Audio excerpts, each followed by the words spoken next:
Well, thank you very much for taking the time to listen to my meanderings about the Torah. Now we're going to do one session, just one session on the creation text, and then we're going to go on to something else the next time, because I said these are excursions into the Torah. All right?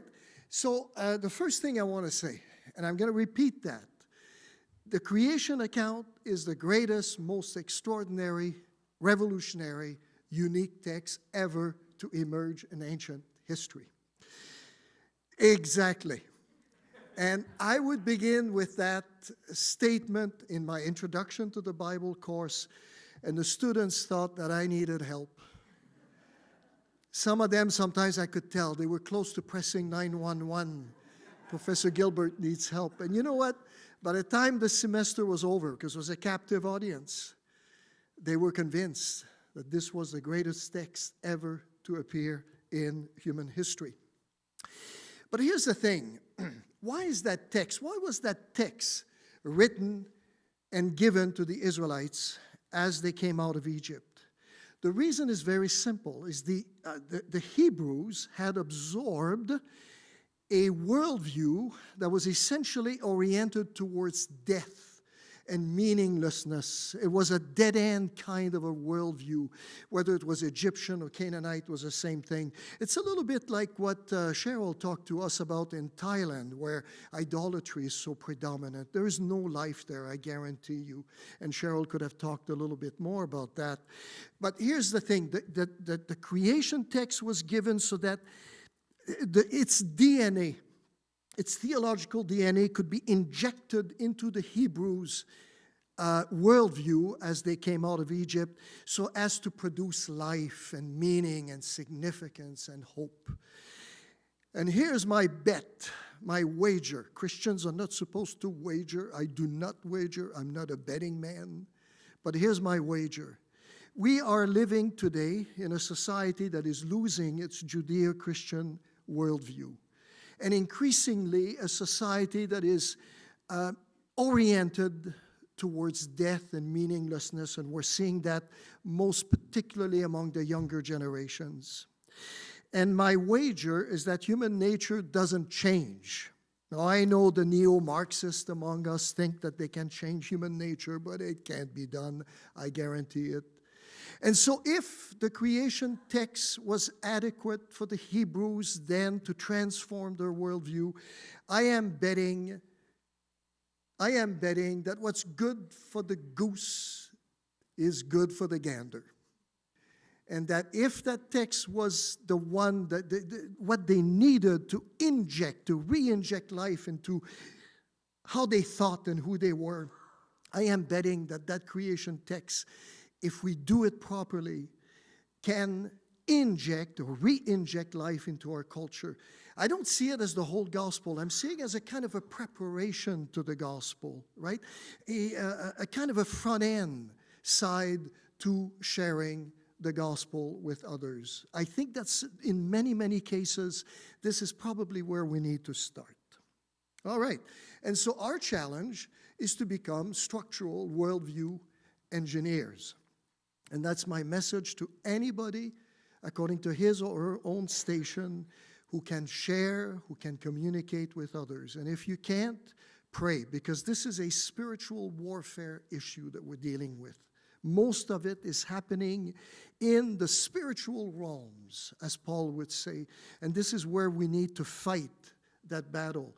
But beyond that, we also need to communicate the truth, to proclaim the truth, and that is certainly one part of the gospel.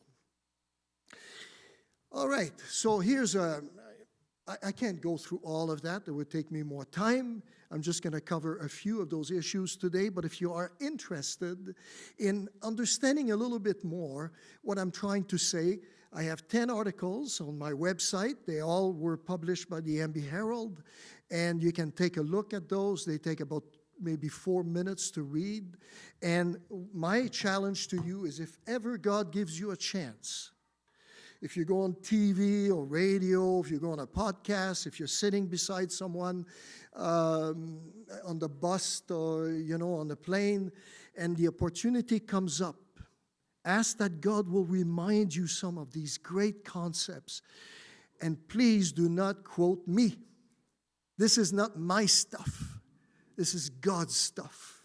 All I'm trying to do is make it as clear as possible and understandable for us today. All right, so today we're going to look at the first concept that I examine, and it's that of transcendence. Now you're thinking that's a complicated word, Professor Gilbert, transcendence. But I'll tell you something. Sometimes I visit older folks who have health issues, and they can explain those health issues and how the medication worked like any professional doctor. So learning a new word is not a big deal for most people. Transcendence. And by transcendence, I mean this notion that God is out of the universe, that in fact He created the universe out of nothing and is completely outside of it. And that concept is expressed in the first verse of Genesis 1. In the beginning, God created the heavens and the earth. Bereshit bara Elohim et hashamayim ve'et haaretz. Beautiful, beautiful words. 7 Hebrew words.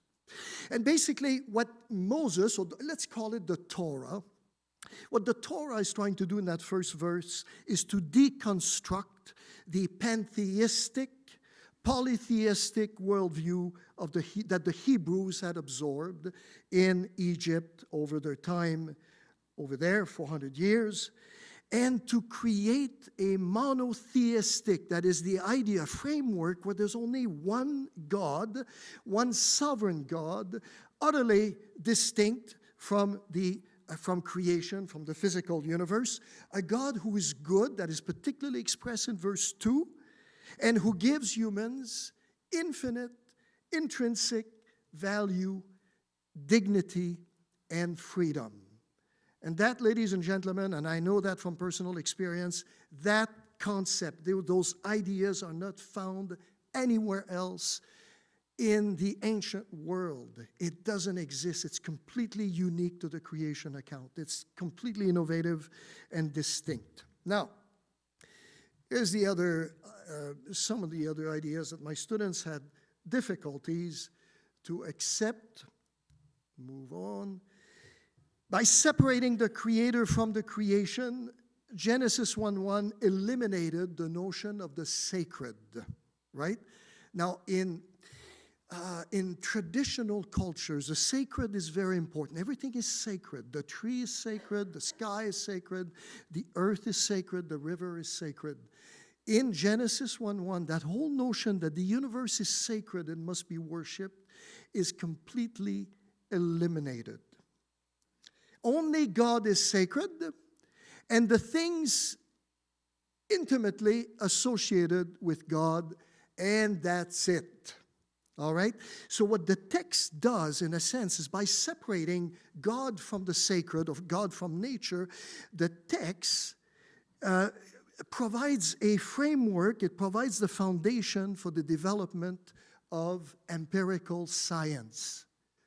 In other words, what I'm trying to tell you, and I think I said that before, is without Genesis 1:1, we don't have science as we understand it.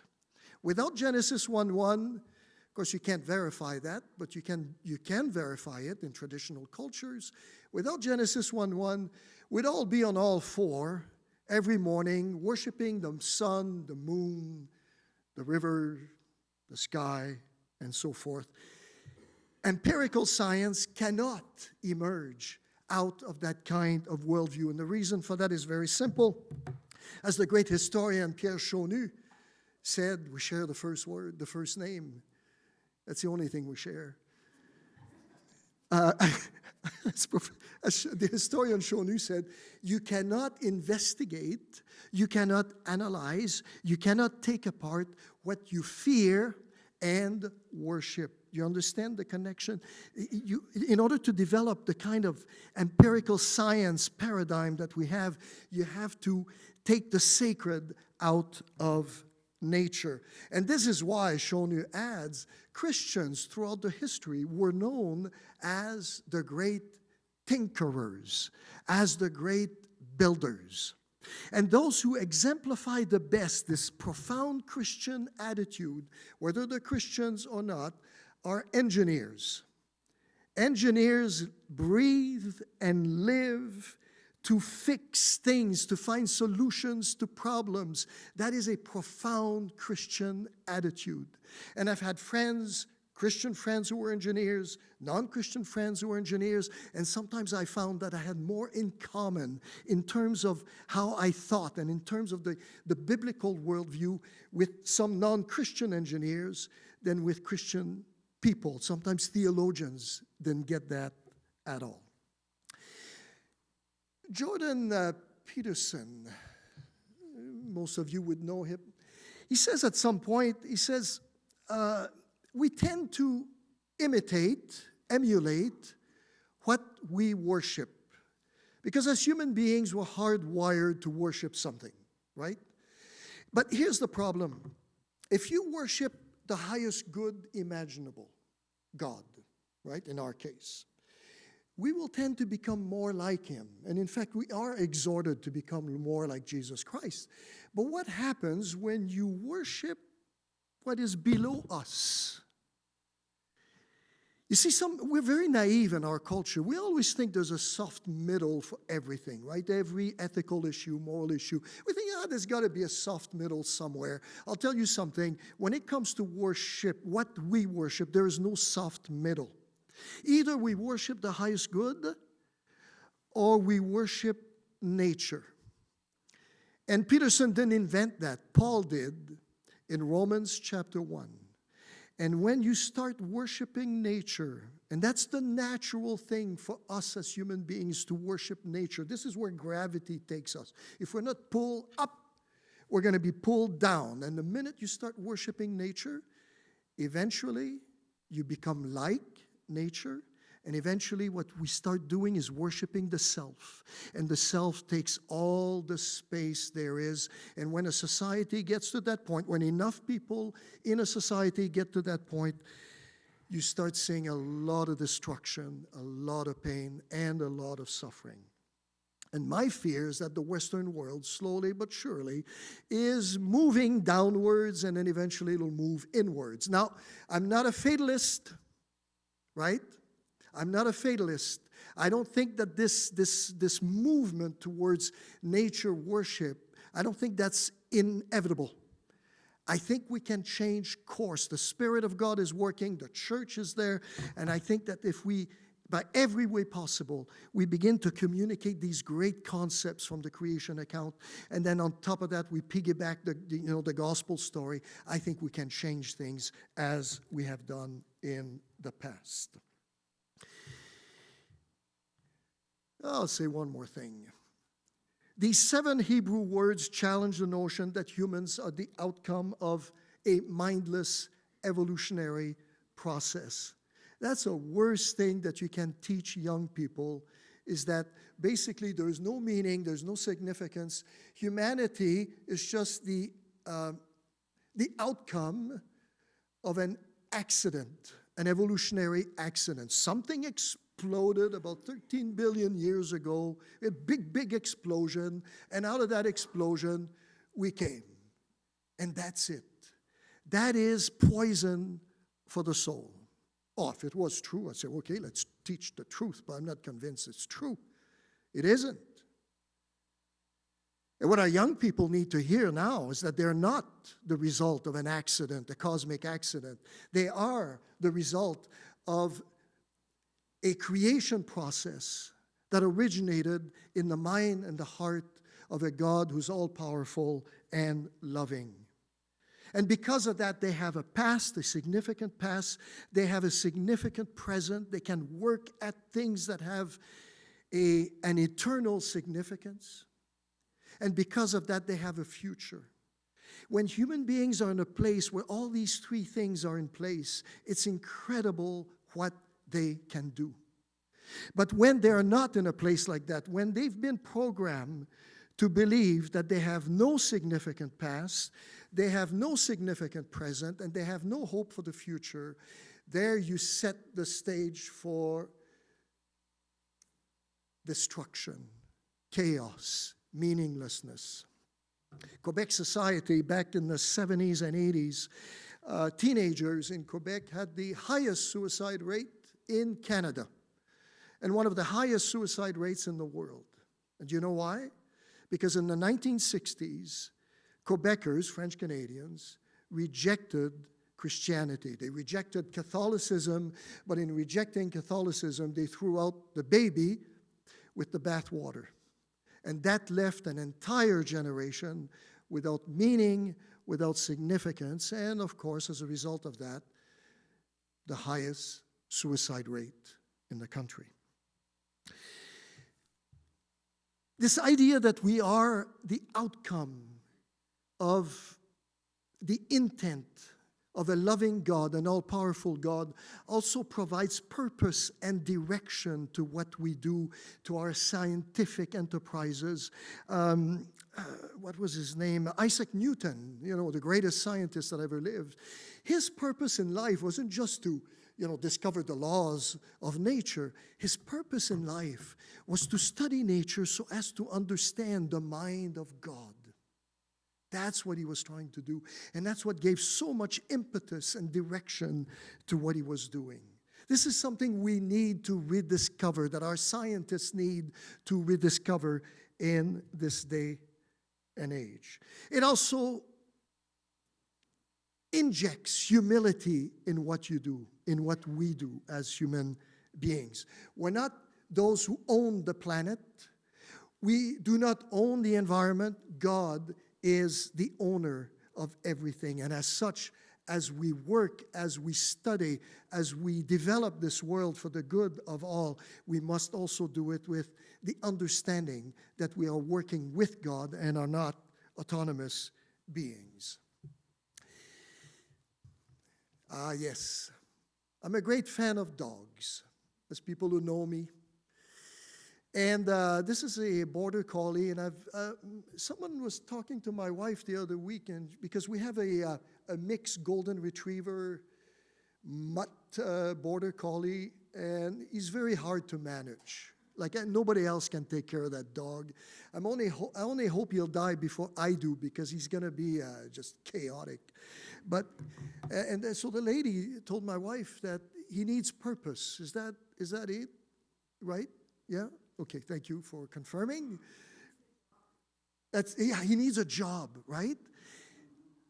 He doesn't have a job, and so he's a pain in the neck, right? And so he needs a job. You know what? Human beings are like that.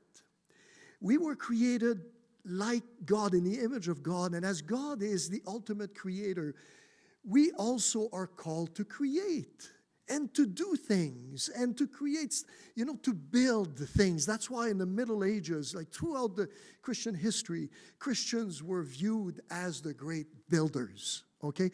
That comes from this text. I'm not going to get into the cultural mandate. It's too long, but if you want to, it's 126 to 30. Great, beautiful text. Okay, so I'll go beyond that. All right, so that's the first one. I think that's enough.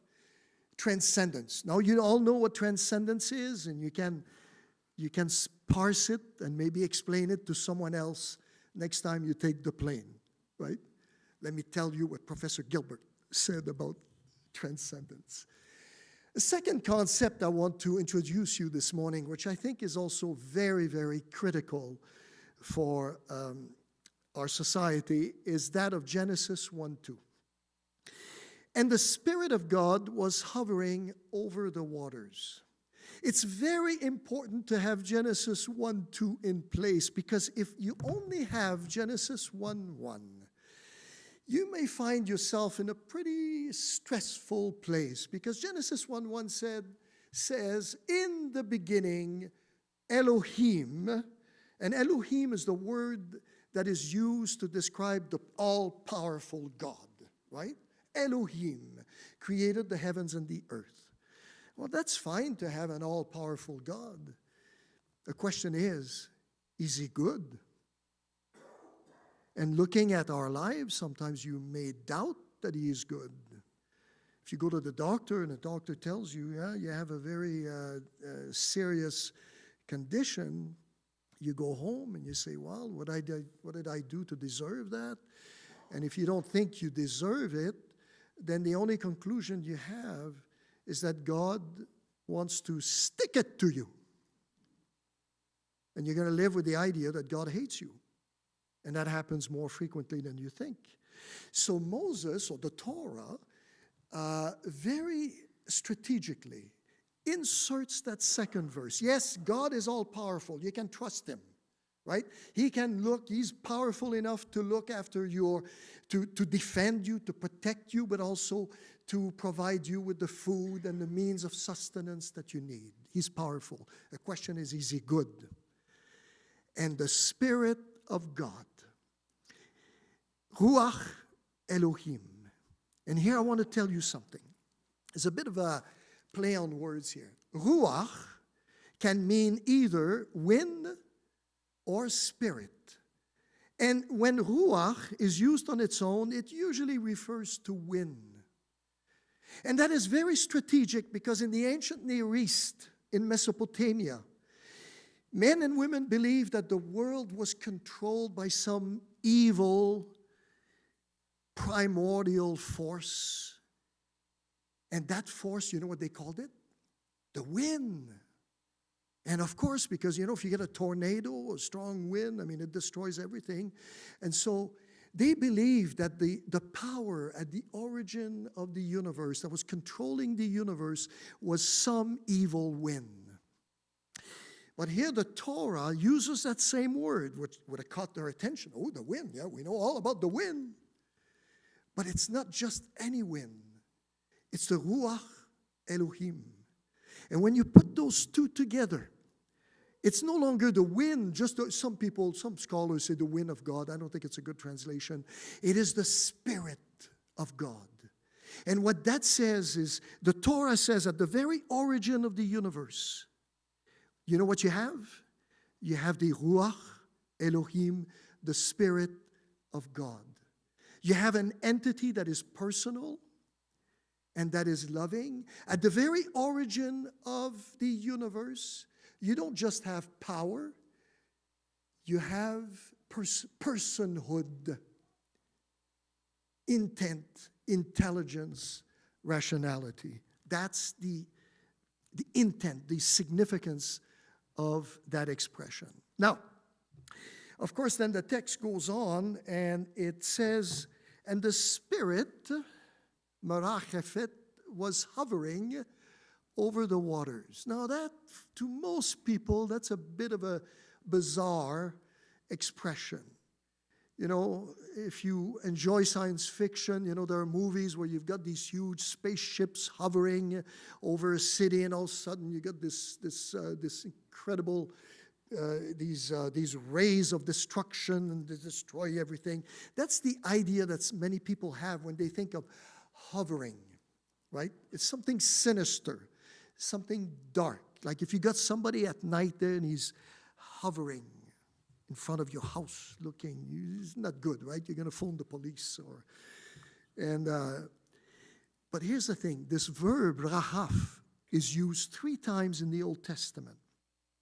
And I'm not going to bore you with all the details, but all I'm going to say is that the verb denotes care, warmth, and God's benevolent intent towards humanity and the world. This verb, to hover, added to the Spirit of God, it communicates the idea of a God who loves, who protects, and will interject himself into his creation.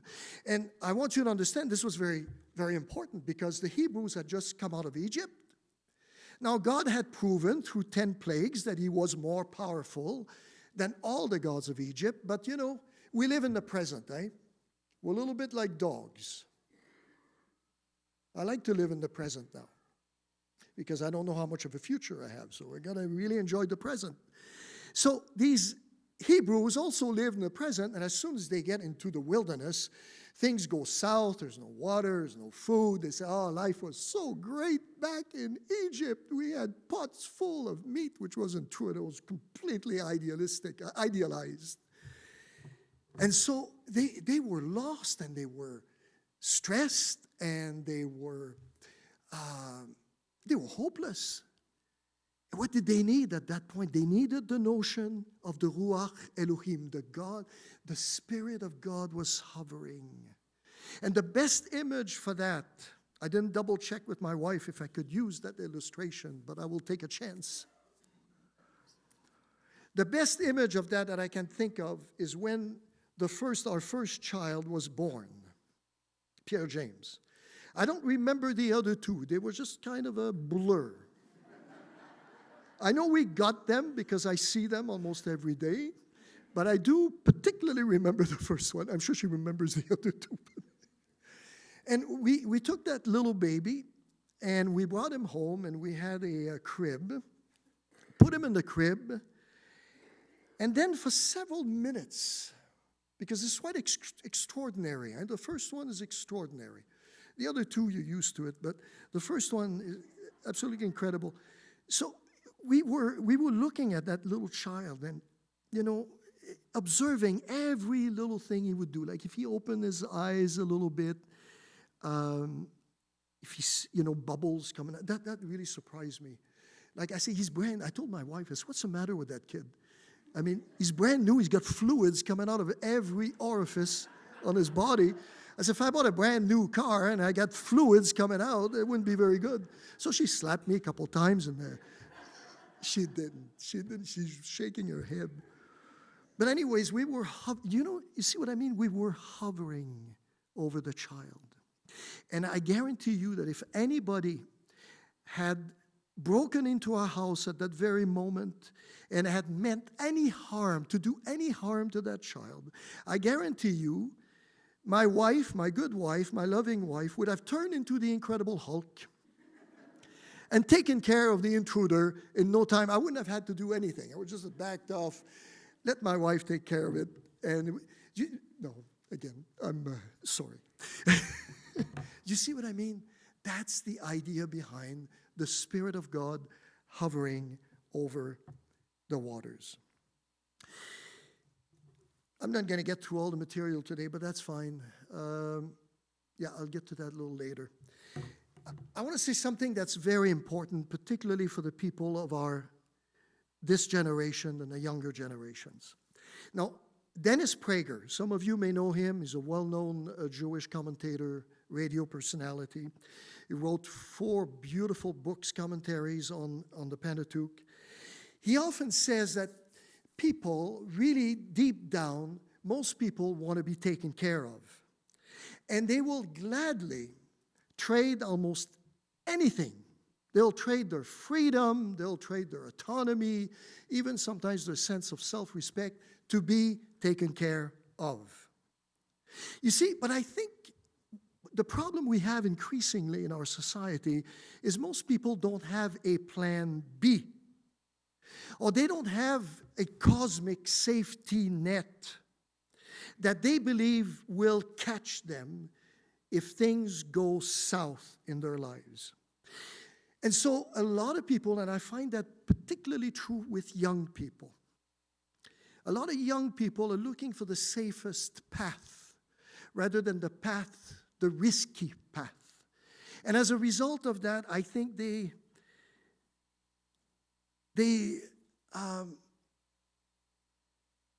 cut themselves short, so to speak, because the safest path is always the path, of course, of lowest risk, lowest reward, and often the path that leads to self-destruction in one way or another. And in a culture where we don't teach the notion of a transcendent God, the divine substitute, because if they don't have the real God, the living God, the Spirit of God watching over them, if they don't have that, then they're going to be looking for a substitute, a historical substitute. And you know what that is? They're going to be looking for the government to look after them. Of course, the problem with looking for the government is it keeps us from reaching our full potential. But also, the problem with government is if you have a government big enough to look after your every need, you also have a government that can take it all away from you. I think it's Gerald Ford who said something like this. And the more people rely on government to take care of them, the more dependent they will become. And the more costly then it becomes for the government to take care of an increasingly larger segment of the population. And I think the Western world is slowly moving in that direction. But here's the thing, and I emphasize that for all 37 years of teaching I have done. If we are convinced that God cares for us and has our back, right? If we're convinced of that, that's what the Torah was trying to teach the Hebrews. There's a greater likelihood that we'll be willing to take greater risks in life. And then the willingness to take risks then results in a greater sense of satisfaction. Do you know why? Because we are created to be free. God is free. The fact that He decided one day in eternity, all three of them, the Trinity, decided they didn't need us. The Trinity was self-sufficient. It's a community, an eternal community. They were happy. God was happy. He didn't need anything else to be happier. And then one day they decide, we're going to create a universe with 1 trillion galaxies in it. And we're going to create a creature that's going to be in our image. God didn't need that.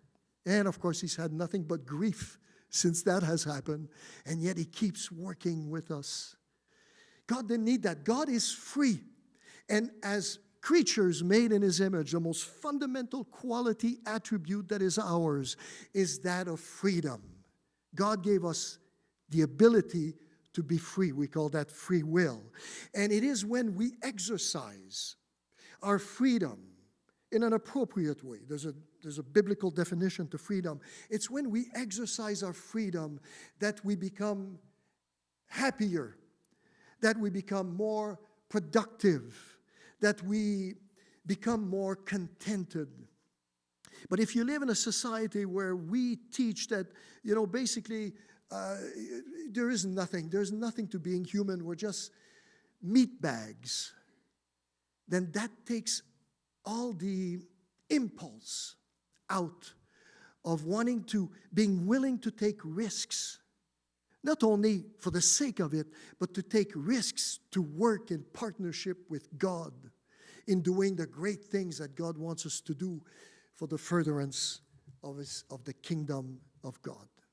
You see how important it is to communicate those notions, not only to people in the church, but also to people out there as a kind of a way to prepare them for the gospel. And my time is up. It's terrible. But you can read those articles on my website. Oh yeah, here's the definition of freedom. Liberty is the ability to make choices within a moral framework. That's the biblical definition. And to be, it's having the freedom to be who God designed us to be and to do what God designed us to do. That is what is at the very center of what it means to be free as creatures made in the image of God. So 3 very important concepts: divine transcendence, the image of God, which I haven't talked too much about today, maybe I'll do it some other time, and of course, freedom, which I think is the concept that our young people need to hear, one of the greatest concepts they need to hear today. All right, so what's next?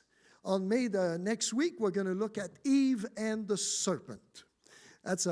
I think it's going to be a very interesting conversation. On May the 17th, I didn't know what to do. I didn't have any clear guidance from the Lord on this one. So I said, I'll put it to a democratic vote. we could look at Cain and Abel, you know the story, or we could look at the sacrifice of Isaac, Genesis 22. May I take a quick show of hands to see who would like to hear about Cain and Abel? 2, let's see, 1, 2, 3, 4, 5, 6, 7, 8, 9, 13, okay. Sacrifice of Isaac? Okay, I think we have the votes for the sacrifice of Isaac. And so it's going to be the sacrifice of Isaac, one of the most difficult texts in the Old Testament. And you know why? And we'll talk about that. I think we'll have a great time, not next week, but on May the 17th. And then on May the 24th, I want to talk about the 10 Commandments. Because in the 10 Commandments, we have the formula for prosperity, which is something Bill talked to us a little bit when we went to the car show. All right. This is it for me today. Have a great Sunday. We'll see you next week.